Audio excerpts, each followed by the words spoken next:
Gelar Habib itu tidak dikenal dalam ajaran Islam. Yang ada di dalam Al-Quran bahwa dulu orang-orang Yahudi dan orang-orang Nasrani mengatakan dirinya bahwa mereka adalah Habib. Wa qalatil yahudu wan nasara nahnu abna'ullah. Dan orang-orang Yahudi dan orang-orang Nasrani berkata kami adalah anak-anaknya Allah dan kami adalah Habib-Habibnya Allah. Dalam ajaran Islam tidak ada. Ada Pak, secara sholih mengatakan Habibullah, dan itu Nabi Muhammad SAW.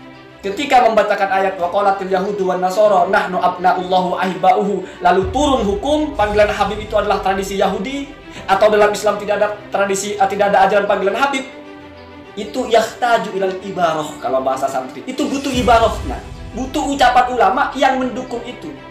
Kalau telanjang ayatnya kita lalu tafsirkan, oh berarti mau jadi mufasir, belum semestinya begitu ya.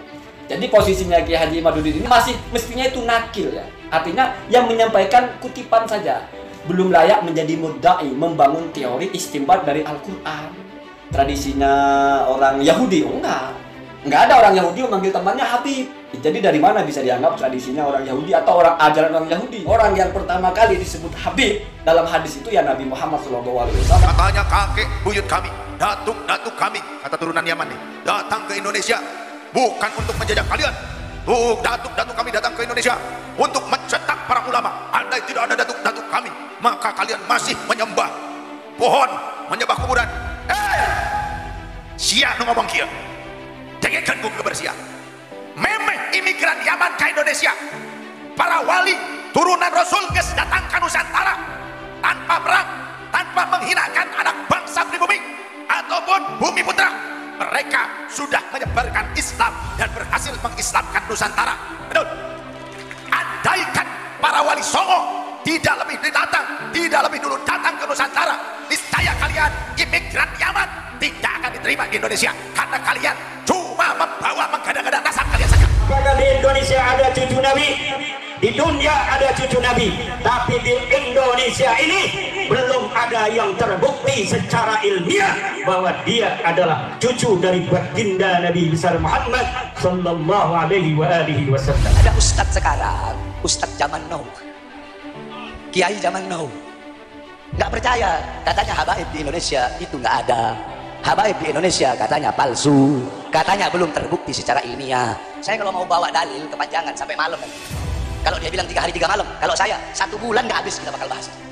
Sebelum lanjut nonton video ini, jangan lupa like, tekan tombol subscribe, nyalain loncengnya, dan share ke teman-teman kalian.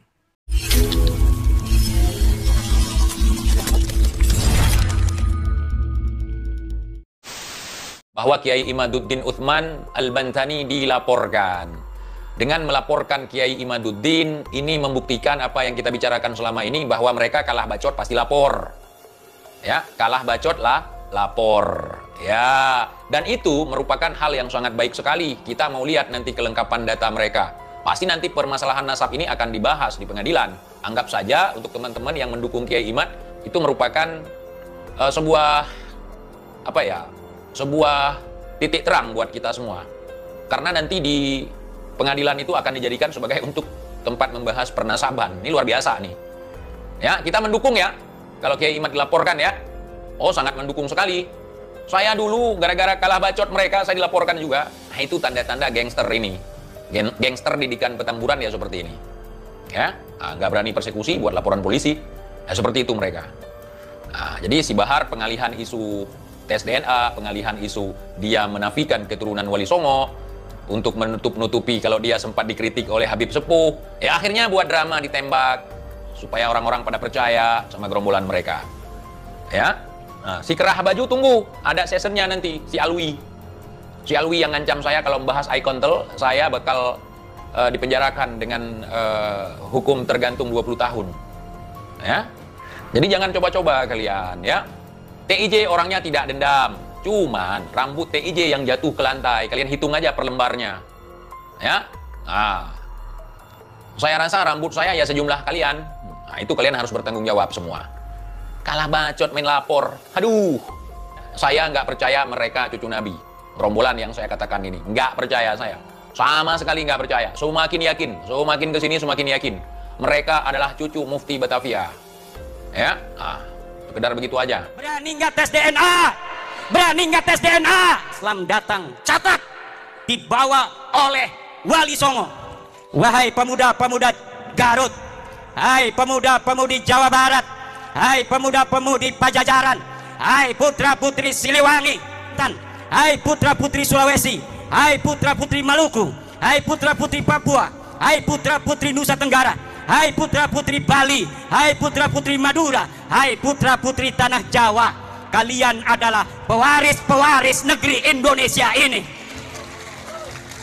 Jangan sampai kalian di negeri kalian sendiri yang direbut dari penjajah dengan darah-darah kakek-kakek kalian sendiri.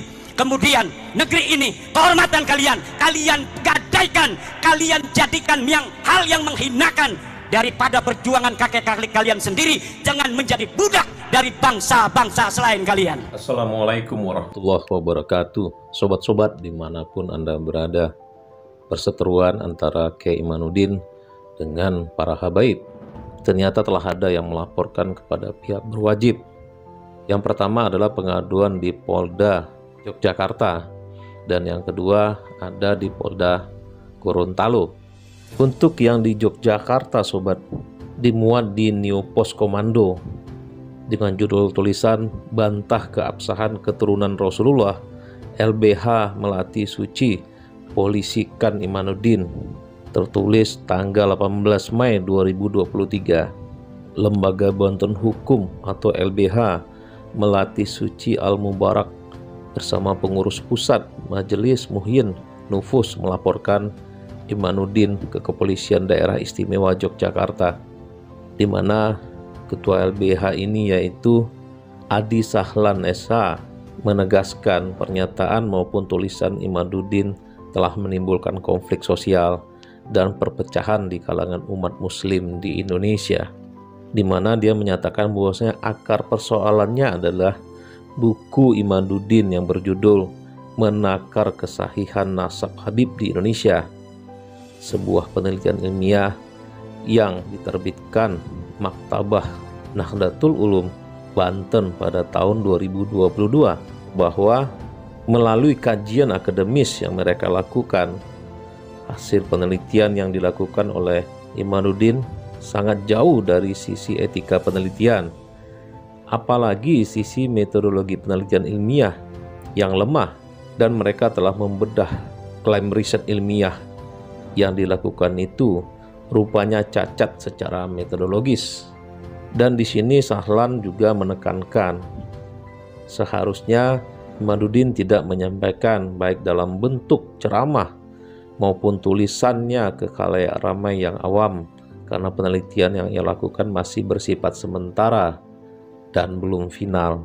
Di sini Sahlan juga menyampaikan bahwa pernyataan dari Imanuddin yang masih sangat jauh dari kesimpulan ilmiah tersebut akhirnya menimbulkan kegaduhan dan salah persepsi dari masyarakat umum, khususnya kalangan umat muslim di Indonesia, karena dia telah menyampaikan kesimpulan sementara tersebut di podium dengan gaya yang kontroversial dan bahkan provokatif.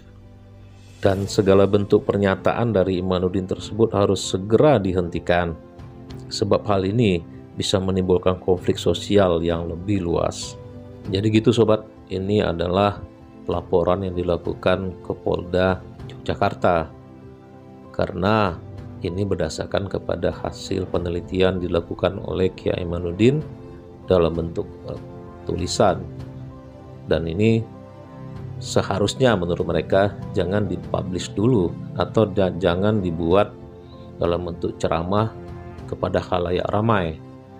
Dan apalagi gaya ceramah dari Kiai Imanuddin ini mengundang kontroversial sehingga berujung kepada ujaran kebencian kepada pihak tertentu. Nah, ini yang mereka sayangkan sobat, dan ini yang menjadi dasar bagi mereka untuk melaporkan Kiai Imanuddin ke Polda Yogyakarta. Untuk berita yang satu lagi, ini adalah pelaporan yang ditujukan ke Polda Gorontalo, di mana ini dimuat di barakati.id, di mana judul tulisan ini adalah "Buntut Klaim Ujaran Kebencian, Pecinta Habaib laporkan Imanuddin Usman ke Polda Gorontalo." Hampir sama dengan laporan yang ada di Yogyakarta tadi. Nah, di sini sebetulnya yang melaporkan itu adalah pecinta habaib Gorontalo.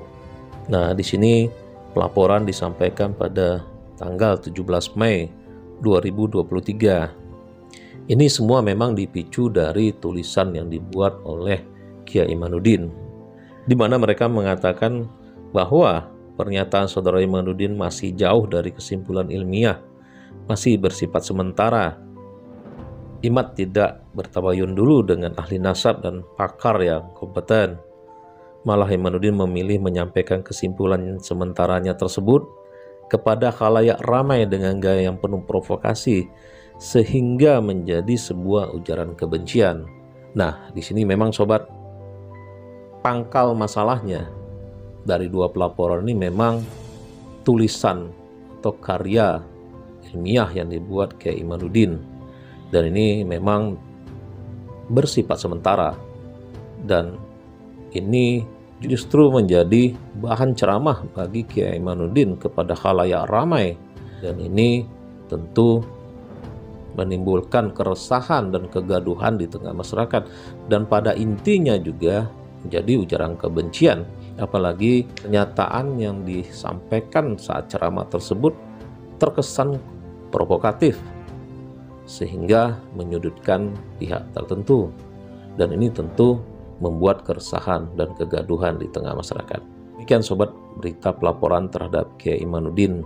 Kalau kita lihat sobat, dengan adanya pelaporan ini memang memberikan efek yang cukup positif, karena dengan adanya laporan kepolisian, tentu pihak kepolisian akan menyelidiki, dan apabila pihak kepolisian menemukan pelanggaran hukum dari Kiai Imanuddin, tentu ini akan dilimpahkan ke pihak kejaksaan dan nanti akan dilimpahkan ke persidangan. Dan mudah-mudahan di sini sobat, karya ilmiah dari Kiai Imanuddin ini bisa dipertanggungjawabkan nantinya, dan sama-sama kita lihat sobat bagaimana kelanjutan kasus ini ke depannya. Baik sobat, lebih dan kurangnya saya mohon maaf. Assalamualaikum warahmatullahi wabarakatuh.